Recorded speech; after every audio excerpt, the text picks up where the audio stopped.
processus intérim, c'est quoi? Je n'ai pas détaillé. Ça part d'une demande. Ça se termine par du reporting. Et puis entre deux, il y a des candidatures, il y a des sélections, il y a un contrat d'acquisition, valorisation des heures, etc. Nous, on considère qu'il y a 2 points clés dans ce processus. Et s'ils sont ratés, on ne peut pas gérer correctement son recours au travail temporaire. Qui sont 1, le contrat, et 2, la facture. C'est une relation contractuelle, c'est une relation commerciale. Ça part d'un contrat fiable, correct, propre, avec les bonnes informations dans les bons délais. Et évidemment, on s'attend dans une relation claire et propre, de la même façon qu'un salarié s'attend à avoir une paye correcte, on s'attend à avoir une facture et donc des payes correctes.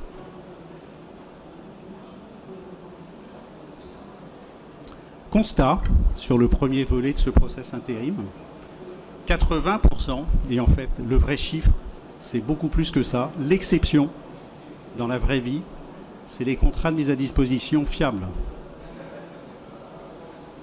Alors, qu'est-ce qui fait qu'ils ne sont pas fiables? Il manque des informations.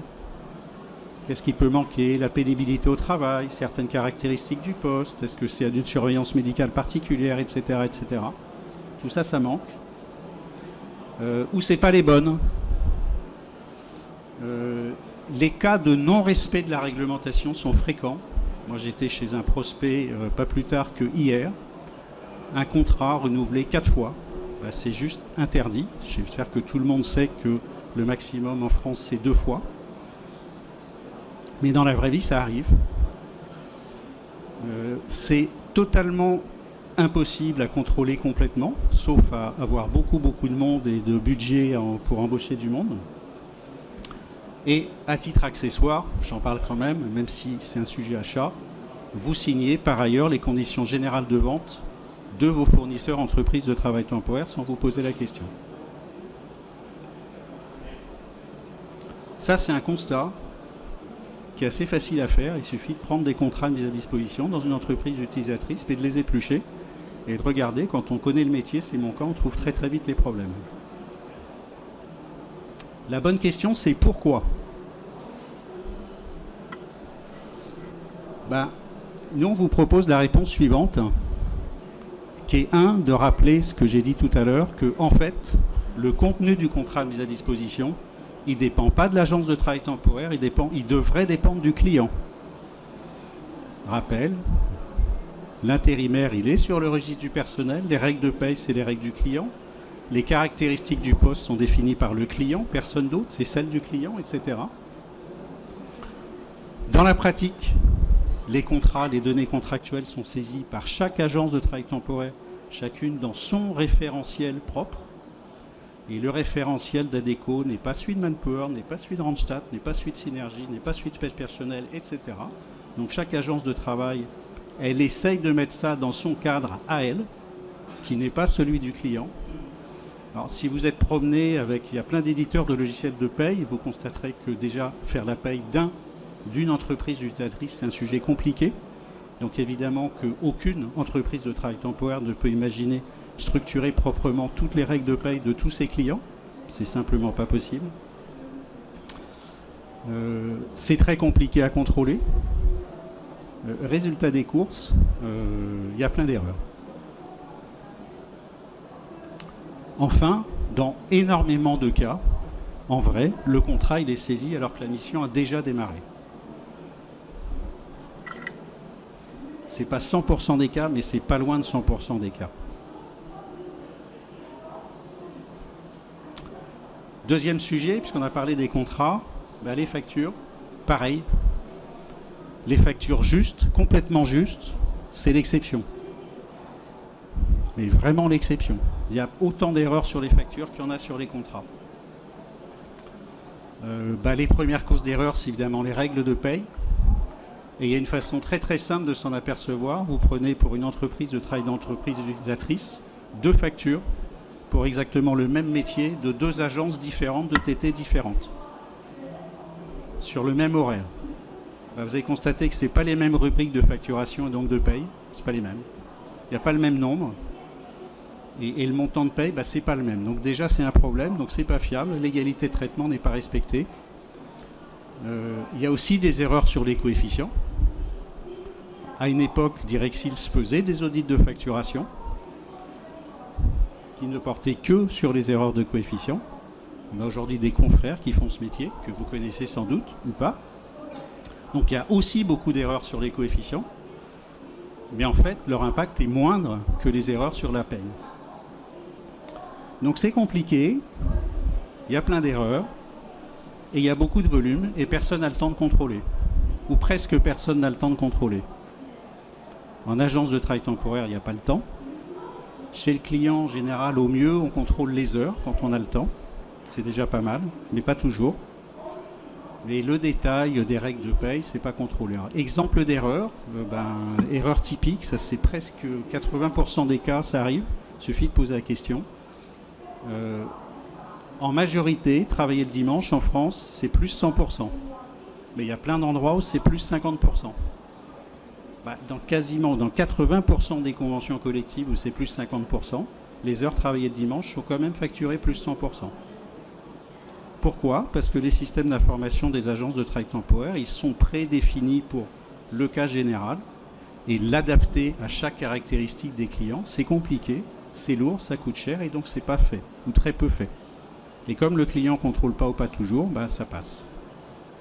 On va trouver des majorations de nuit, de week-end qui ne sont pas au bon montant. Ou des primes si on est dans le BTP. Quand on commence à rentrer dans les grands déplacements, les voyages périodiques et autres, ça devient très très complexe. Donc c'est truffé d'erreurs, tout simplement. C'est lourd, c'est compliqué. Mais il y a une personne sur tout le process qui, elle a le temps de contrôler. En plus, pour elle, c'est super important. Je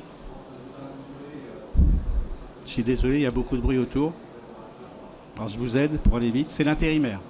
Parce que lui, c'est sa paye. Donc évidemment qu'une erreur sur sa paye, c'est important. Et il y a 2 cas d'erreur sur la paye. Supposons que l'intérimaire, il est touché plus que ce qu'il aurait dû. Qu'est-ce qu'il fait ? Pardon ? Ok, on est d'accord. Donc les erreurs de paye en défaveur du client, s'il s'aperçoit qu'il a touché moins.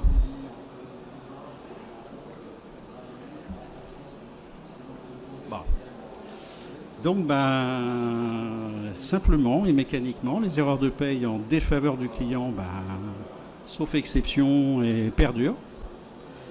Et les erreurs de paye en faveur du client se trouvent pour l'essentiel corrigées.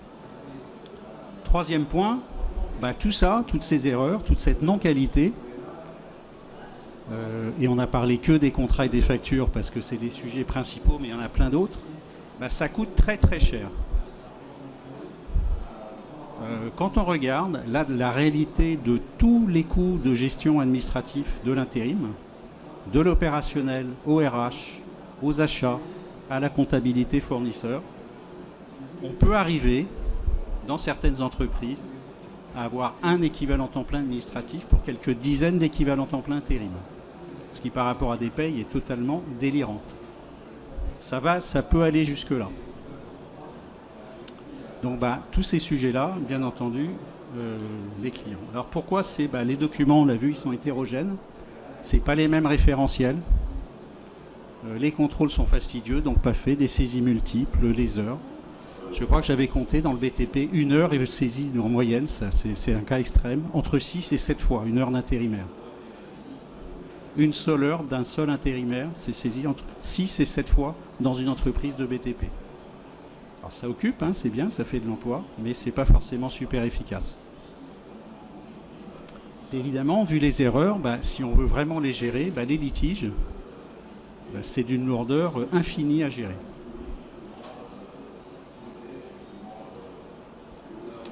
Donc là, je vais un petit peu choquer mes confrères de chez Pixid qui sont dans la salle, mais c'est notre métier, c'est pas de souci.